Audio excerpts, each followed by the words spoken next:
This podcast is sponsored by nobody. Hey dudes, welcome to Splat from the Past, the only 80s themed horror and sci-fi show where things can get totally radical. Now today, I will be welcoming Lanny Horn. Kate Stern, who I interviewed several months back, I asked her if she could connect us because I saw that they were friends on Facebook. Lanny, I've been trying to get in touch with for the last few years. He co-wrote Fast Food, the 1989 comedy with Clark Brandon, Jim Varney, and Tracy Griffith. And then he co-wrote Skeeter, the horror and sci-fi movie that Clark Brandon directed a few years later. He started out as an actor, he's in Fast Food, he plays Calvin, the nerd in that, but he started out, acting primarily in The $6 Million Man, Tarantulas, The Deadly Cargo, Starsky and Hutch, Eight Is Enough, the very underrated raunchy sex comedy, Homework, teen sex comedy, I should say, and he's done a lot of work, and we're going to have a great conversation today. I cannot wait. So yeah, here is my interview with Lanny Horn.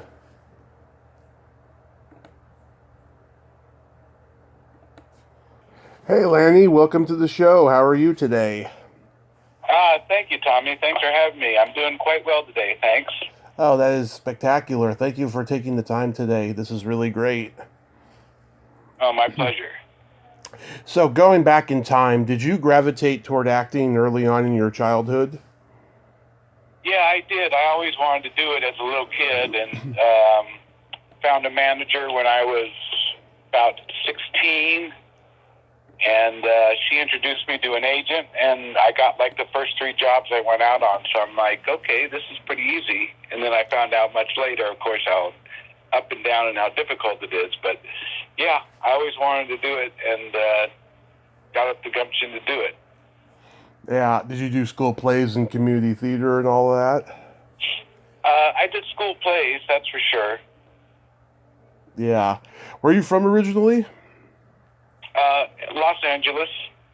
Okay. So because you went to school with Kate, right? Yeah, I did. Yeah, in sophomore in high school, my folks were looking for a place to live, and we found a cheap little apartment, and turned out it was a block from Beverly Hills High. And that pretty much changed my life. It was so great. Within the first month, I was visiting Groucho Marx's house with a group of kids. Ah, wow. Wow. Yeah, it was fantastic. Yeah, what was Groucho like? He was great. He was probably about 80 years old. Mm-hmm. And he came walking in like that old character Tim Conway used to do, if you remember from the Carol Burnett show. Oh, yes. But yeah, he had his Oscar, and he had a great big giant stuffed bear or something like that with him. And right. I remember I shook his hand. I said, "It's a pleasure meeting you." And he looked up and he said, "I wish I could say the same."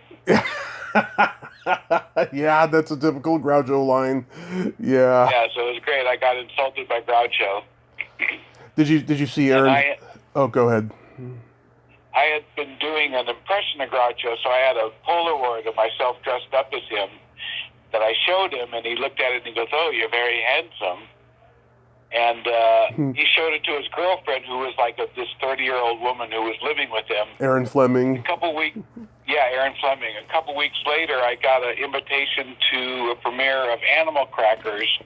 They're having a re-release after like 40, 50 years. Right. So I got to go to a premiere with everyone, too, which was really exciting.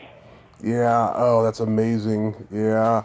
Yeah. The Rob Zombie, he was trying to make a movie about that era of Groucho with Erin Fleming, because it's such a tragic story. Great. Yeah, I've talked to Groucho's personal assistant from that time, Steve Stoliar, and yeah, he could tell me some pretty dark things, Yeah, I'm sure. Well, the one thing, she definitely got him out there and working again, which was kind of a good thing. Yeah, that was a good thing. That was definitely a good thing. So after high school, did you study acting in college? No, I didn't. I was already working professionally acting, so I just kind of stuck with that, and I didn't end up going to college. Oh, okay. So you got like on-the-job training? I did. Yeah, When I turned 18, right after I turned 18, I got a guest starring role on The $6 Million Man, and that definitely turned my head. Yeah, how was that experience? Oh, that was a blast. That was so much fun. They sent me to an orthodontist to make a fake pair of braces that I was supposed to wear, and Farrah Fawcett, who was married to Lee Majors at the time, it was the week of his birthday, so she came by and brought him a brand new Porsche, so that was pretty exciting. And then one day when I was late to the set, I'm running across the lot, and I round the corner and literally bump right into Alfred Hitchcock. Wow, that is so Yeah, cool. That was pretty cool. Yeah, I know a lot of people from that time when they're working at Universal, they ran into Hitchcock at some point. Yeah, amazing. E.J. Peeker played your sister. How was working with her? She was a lot of fun. Mm-hmm. Yeah, she was very sweet. You're my second guest from Tarantulas to Deadly Cargo. I talked to Deborah Winters. Oh, how funny. Yeah, that was like at the height of the all-star disaster craze of the '70s when people were traveling and then something deadly happens. Yeah. How was that experience? That was fun. Working with Claude Akins was good, and I got to drive a tow truck, and that was a blast. Mm-hmm. The whole final scene, though, in the big warehouse with all the tarantulas was actually in a potato warehouse, and the smell of those potatoes was just unbearable. Yeah. Like you could hardly breathe in there, but it was definitely a lot of fun to do. There were some real live tarantulas, and then there were some dead ones that had like weights on them so they'd stay on the ground. Yeah, Burt Remsen's in there, Howard Hessman. Yeah. Noelle North, who will not do this podcast. I found out she went off the rails with Scientology and all that stuff. Well, that doesn't surprise me. Yeah. I think Pat Hingle was in it too. Yeah, Pat Hingle. He was great. He was great. He was terrific. Well, on the set, he was reading Animal House to see if he played the dean. Oh. And he mentioned the script to me. He said, "Lanny, you should see if you can get a reading on this. It's a pretty funny college film." Did you go audition for Animal House? I didn't get a chance to, but little did I know what it would turn into. I would have done anything to get in that. Yeah. I think I did later work with Stephen First, though, in another film. Mm-hmm. Stephen First, yeah, he was a great actor, a better actor than most people give him credit for, because of that movie, Yeah. I saw him do a teen movie in the early '80s where he played a Belushi type character from Animal House, and it was interesting to see it, but it was just like, no, he's not that guy. He's he's very sweet. Yeah, he's Flounder in Animal House for sure. Absolutely, no question about it. How was working with Deborah? I don't think I got to work with her that much, actually. Mm-hmm. So you didn't have any scenes? Yeah, we didn't really have scenes together. Speaking of Animal House, you were in an episode of Starsky and Hutch with Mary Louise Weller, who's in Animal House. Oh, I actually didn't know that. Yeah, it was the cowboy episode. I did a real part in Starsky and Hutch, but it was fun to do because I used to watch that all the time. Yeah, it was a cowboy episode. Yeah, Billy Greenbush, I think, was the guest star. Right. Then you did a couple 8 is Enough episodes. You were a drummer on there. Did you play drums in real life? I did. Yeah, I got to do a commercial with Nigel Olsson, too, Elton John's drummer. Wow, nice. That was pretty exciting. Did you originally want a career in music? No, not really. I didn't think about that too much. I actually would love to have been a baseball player, but then I thought, well, if you get hurt, that goes your whole career, and you're done at 20-something. And so I thought there was more longevity with acting. I know. Well, they're all tough careers, acting, baseball, music. They're all tough careers. Absolutely. Speaking of drummers, we just lost Charlie Watts of the Rolling Stones today. Did you look up to guys like him or Ginger Baker or any of those guys that came out in the 60s in rock and roll? Definitely, yeah. No, I hadn't heard that. That's too bad. What a shame. I know he's like the most quiet one out of all the Rolling Stones. He never had any scandals or anything. Yeah, absolutely. A solid drummer, too. He was very solid, yes. Did you like Gene Krupa, Buddy Rich, those guys? Oh, yeah, I love those guys. Absolutely. Wow, that's so cool. Watching Gene Krupa, that definitely turned me on to drums when I was a little kid. Mm-hmm. Did you come from a kind of like a show business family in general? Like, were your parents like musicians or actors? No, not at all. They were in the restaurant business. The restaurant business? Yeah. Yeah, so didn't grow up with any of that. For some reason, it was just kind of in my blood to want to do it.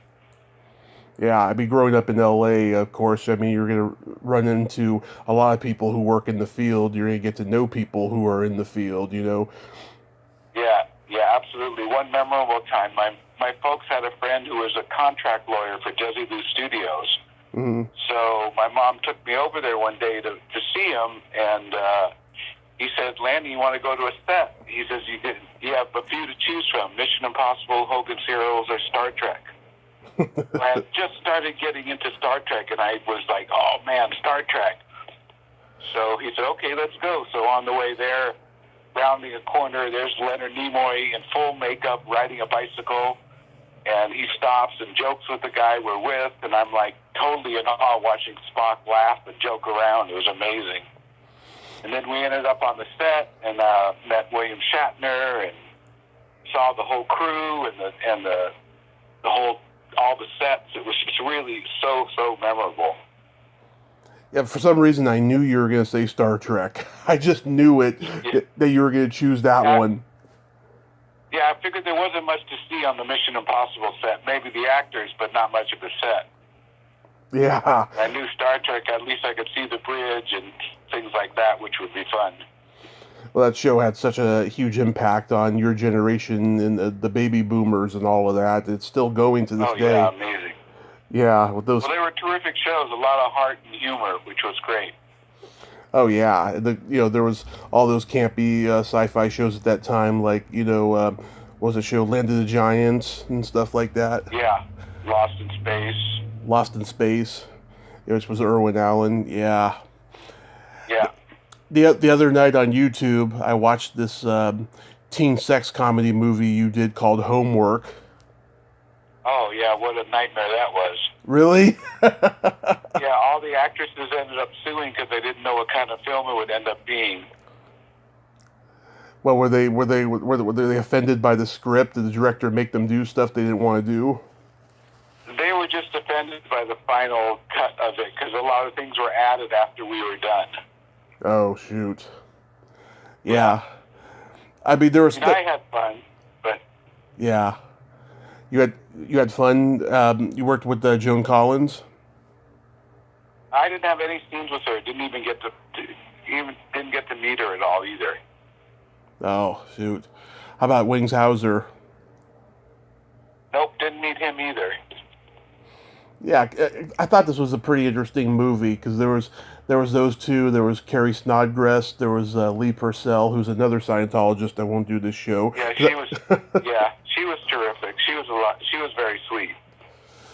Yeah, I mean there were so many like teen comedies in the early '80s, and this one, yeah, I was wondering why like nobody remembers this one, but I guess that lawsuit probably dragged it down. It wasn't good. Yeah. Well, there were a lot of bad ones in the early '80s. Let's be honest, a lot of them. My friend Clark Brandon did one called Chicken Chronicles that was pretty bad too. Chicken Chronicles. I haven't seen that one. I gotta check that one out. Yeah, you'll have to do that. Speaking of Clark Good, I Brand, think, is a star. yeah. Speaking of Clark Brandon, so you and him come to write Fast Food. Like, what was the genesis behind it? Clark had done a film with the director Michael Simpson the year before called Funland or Funhouse, something like that, about a killer at an amusement park. Mm-hmm. And so he was looking to do a follow-up, and he mentioned the story to Clark. And Clark was friends with another fellow who was, I think, going to do some writing on this new one. And he said, Lanny and I would love to climb aboard and write and act in it. So we struck a deal with the director, and we were off and running. I had no idea we were going to actually do it. We were just writing a script, and like so many scripts, you never know they're ever going to get done. Yeah, I was supposed to interview Michael Simpson last summer, but then he was a no-show, and so I just gave up after a while. That's too bad. Yeah, well, it happens sometimes. I mean, with the amazing volume and amount of people I talk to, I mean, there's always going to be one or two of those out of many, unfortunately. He was coming off of the Sleepaway Camp sequels. Yes, definitely. That time, yeah. Well, recently he was one of the execs on Crazy Heart. Crazy Heart. With Jeff Bridges. He won the Oscar for that. Oh, okay. Yeah. Yeah, so it came a long way from Sleepaway Camp to Crazy Heart. Yeah.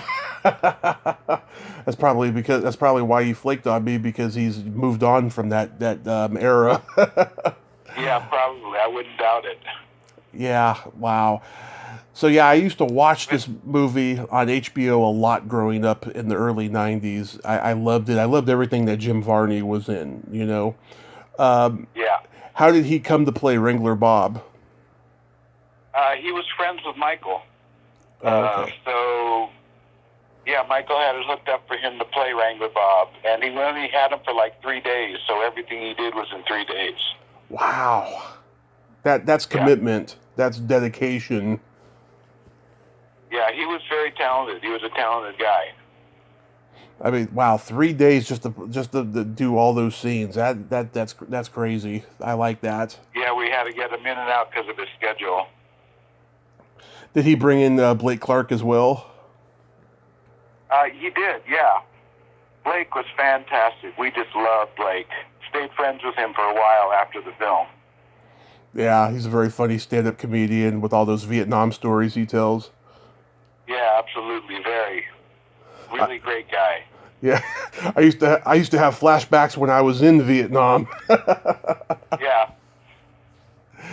I love during the end credits when Wrangler Bob's doing the commercials, and his mother's dying on the kitchen table, and he says, "Roy, run a magnet on her pacemaker." Yeah. A lot of that was just made up on the spot by him. Oh yeah, he was a great improviser. He was. I talked to his nephew earlier this year, Justin Varney. Oh, okay. Yeah, he actually likes fast food a lot, and we were just talking about that movie and stuff, and they're coming out with a documentary about him. Oh, nice. That's a good idea. Yeah, because he had done a book about him probably about 5 years ago, something like that. Nice. One highlight for me was being able to kiss Bruce Springsteen's sister. Yes, which I was going to ask you about, because my dad went to high school with her. Oh, really? That's funny. Yeah. Oh, great. Yeah, so there's that infamous scene in the walk-in refrigerator. Yes. Yes, was it really cold in there, or was that just a visual effect? Yeah, that was just visual effects. Yeah, so you two were in there, and you kissed her. Yeah, how many takes of that was it? There was a few takes. I could have used a few more, but we only got to do a few. Yeah. She was very sweet, though. In the scene before where I'm chasing her around with a big water bottle thing, spraying her, she kept saying, "Do not get my hair wet. Do not get my hair wet." And of course I did. So the next day I had flowers waiting for her at the hotel. as an apology. Oh, that's very nice of you. Yeah. I Yeah, she was really into photography at the time. I think that's still what she's doing. Yes, I reached out to her a couple of years ago, not for an interview, but just to say hi. And she said, "Oh, tell your dad I said hi because he was the nicest guy I knew when I was living in the Bay Area." So Oh, I, how great. I thought that was nice. Yeah, I mean, they used to go to parties, because my dad was older than she was, and then she was in my uncle's class. And, my dad had access to all the pot and the alcohol and all of that stuff Great. in those days. Yeah. And yeah, he told me she was great. So Yeah, she was. She was just as amazed about her brother on stage as any fan was. oh yeah, I mean, my dad, he went to the house, and there was the gold record for Born to Run on the wall, and it just come out like 6 months before. Oh, nice. Yeah, and he got to meet Bruce. He got to go over there for dinner and meet Bruce, and Oh, that's exciting. yeah, I know. It's crazy how Bruce is out there still doing it, and he does those marathon concerts with like 30 songs every night. I don't know how he Oh, does yeah. it. Yeah. I was lucky enough to go in late 70s to a concert he did at the Roxy in L.A., which is like a little 200-300 seat theater. Oh yeah. And it was like a 4.5 hour concert. It was amazing. Yeah. There's this intensity to him, and this Jersey sound that's like rooted in old rock and roll, but also staying very current at the same time. Absolutely. Yeah, definitely good old rock and roll. And of course, he incorporates. He was just a scrawny little kid at the time, too, with a beard. Yeah. And of course, he incorporates, Dylan folk acoustics too. Oh, yeah, absolutely. I like that Dr. Duran that you work with in the movie is Julie Ridley. Was she a local actress? Yeah, I think she was, actually. Yeah, she wasn't bad looking for an older woman too, in that role. No, not at all. She was very sweet. Yeah, I wonder what happened to her. No idea. Whatever happened to Randall Patrick? He, I think, wrote a book called White Trash in a Trailer Park. And so he still does some occasional writing. I talk to him every once in a while. It's been a while since I've spoke to him, though. Mm-hmm. Not quite sure what he's up to at the moment. Yeah. We recently lost Michael J. Pollard. What was he like to work with? God, I loved him. Loved him. I used to follow him around and just talk about the 60s all the time with him. Yeah. Yeah, he was I mean, he was in so many things, and he was just great in everything, from Bonnie and Clyde. Yeah. So original. Yeah, just he's one of those like wonderfully eccentric character actors. Absolutely. Yeah, he told some great Bonnie and Clyde stories. Yeah. What about Tracy Griffith? She a lot like her character, one of the guys. Very much. She was very down to earth and really, really sweet. Such a great girl. The opposite of her stepsis, Melanie. Mm-hmm. And yeah, just a joy to work with. She was so great. And Mark actually ended up falling in love with her, but that was years ago. Yeah. And of course, it was hard not to fall in love with her. She was so great. Oh yeah, I always say the most attractive women are the ones that are just like one of the guys, the ones who can, joke like guys and not easily offended. Those are the best ones. Absolutely, yeah. Kind of sad she got out of acting, but she didn't find the career she wanted, so she ended up being the first certified woman sushi chef. That's interesting. Yeah, absolutely. She was really down and out, not feeling up to anything, and she was at a stoplight crying and looked up and saw, I think it was the California Sushi Academy was just opening. So she pulled in and signed up and put her money down, and by the time the classes started, she realized she was the only woman there, and like the instructor was a complete asshole Oh. telling her women don't do this and made everything difficult for her. But she saw herself do it and graduated and ended up really successful sushi chef. That's awesome. She showed them. Yep, absolutely. She really showed them in a man's world. That's so awesome. Yeah, she did. She definitely broke the ceiling. What about Tracy Lord? She was coming off of her porn scandal at the time. She was. And, yeah, she was, it was interesting to have her, that's for sure. Yeah. She kept to herself most of the time. Yeah, I heard she's like that. What about Kevin McCarthy was the judge? He was a legend. Oh, yeah, definitely a legend. It was an honor to meet him. He had been in so many classic films. Was he another guy that Michael Simpson knew? I think he did, actually. I think he's the one who got him in there. Yeah, he only had him for a day, I think. Yeah, for that court scene. He was funny in that scene. Yeah. I love it. Very much. Yeah, I love it when the jar breaks, and then the judge and the lawyers are having a good time. Yeah. That's pretty funny. That's a pretty funny scene, yeah. Do you think in hindsight the movie is politically incorrect because of the Spanish fly element of the sauce and we're living in this, cancel culture / rape culture? Yeah, I would say you probably couldn't get it made today. Yeah. So after that, you and Clark do Skeeter, a horror sci-fi film. What was the genesis behind that? We were working with someone who wanted to do a horror film, and so Clark and I jumped on board, and he pretty much gave us the story about giant mosquitoes. That was the last thing we wanted to do. And in hindsight, we probably should have done it as a comedy, because it certainly was a pretty dull horror film, I thought. Yeah. You brought back Tracy and Michael for this one. And We did. And you had another guest of mine, John Goff. Oh, yeah. He was great. Yeah, that guy's had an amazing journey in low-budget film. So did his buddy Buck Flower, who was also in the movie. Yeah. Yeah, were they both great to work with? Buck Flower's a wild guy. Was he difficult?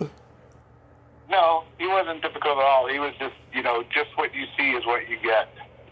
Yeah, exactly like his characters in the movie. Absolutely. But Michael J. was a joy, as always. He was such a sweetheart. And so was Tracy. Yeah. So you kept writing mostly in TV, but then you left on-camera acting? I did. I just couldn't get any parts. I couldn't find an agent that would send me out for anything, which was really disturbing. Mm-hmm. And so I started working as a writer's assistant, actually. And my first job was on the Jamie Foxx show. Hmm. The writer's assistant is in the room with the writers as they're writing scripts, and you're pretty much typing up everything, making all the changes, and then distributing the scripts after proofing them. So I did that for actually about 10 years. I ended up, after Jamie Foxx, I did a few other shows, and then ended up over at Disney Channel working on That's So Raven. Oh. And met one of the writers who became an executive producer, who sort of brought me along as he did Sunny with a Chance with Demi Lovato. And then when it switched to the when Demi got in trouble and when she left the show, it was Sunny with a Chance was a show within a show. She had come out from the Midwest to be in a sketch comedy show called So Random.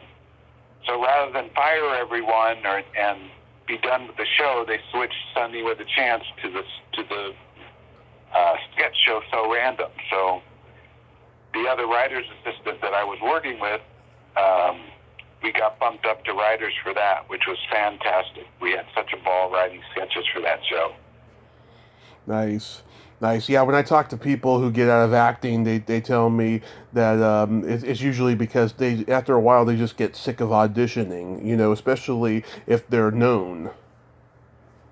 Yeah, I I'd love to audition. I wouldn't have minded. I just wasn't getting any auditions to do it. So it was very frustrating because I'd go from one agent to the next and made great promises and then never delivered. Of course. So it got to be very frustrating. Yeah, that's also a very common theme. You know, the agents who never deliver their promises. Yeah. So did you leave L.A.? Yeah, I'm currently I'm currently in Oregon. Mm-hmm. It's nice over there. And after moving here, I started auditioning for plays, and I've done actually 8 of them up to now. So I definitely rediscovered my acting bug and having a ball. You mentioned to me that you're doing a play right now. What are you doing? It's called The Book of Will. It's about the friends of Will Shakespeare who, a few years after he dies, decide to gather all his scripts so that they're not lost forever and publish them in a book. So they're the ones who are responsible for Shakespeare's work still around, actually. Nice. Yeah, it's a nice play. It's about love and friendship and loyalty and all that kind of stuff. Have you done the Shakespeare Festival over there? I haven't. I've auditioned. I haven't been able to get in. It's a little hard to break in. But I've done a lot of shows at a place called Camelot, which is in Talent. And I've had just a ball. I have some really great roles, so I'm really having fun. Have you run into any people there that you knew in L.A.? No, I've done a play with one guy who was in L.A. same time I was, and he was acting as well, but we never crossed paths. But we're friends up here now. I see him all the time. Nice. What's his name? His name is Bruno, and Bruno. Bruno Marcatulli. I know Bruno. Yeah, I interviewed him. Yeah. Oh, great. Yeah, I talked to him 3 years ago, and man, that guy, you know, I mean, he's very passionate about acting, you know, and he went through a lot, you know, all those years in L.A. It seems. Yes. Yeah, absolutely. Yeah. Yeah, he's glad to be gone from L.A. Yeah. He's terrific. We did The Man Who Shot Liberty Valance, and he was Liberty Valance. And then we did Oliver. I was Fagin, and he was Bill Sykes. So he makes a hell of a bad guy. Yeah. Awesome. Yeah, he's very intimidating. Well, Lanny, I thank you so much for coming on today. I'm glad that Kate could connect us. Oh, my pleasure. Yeah, I'm glad she did too.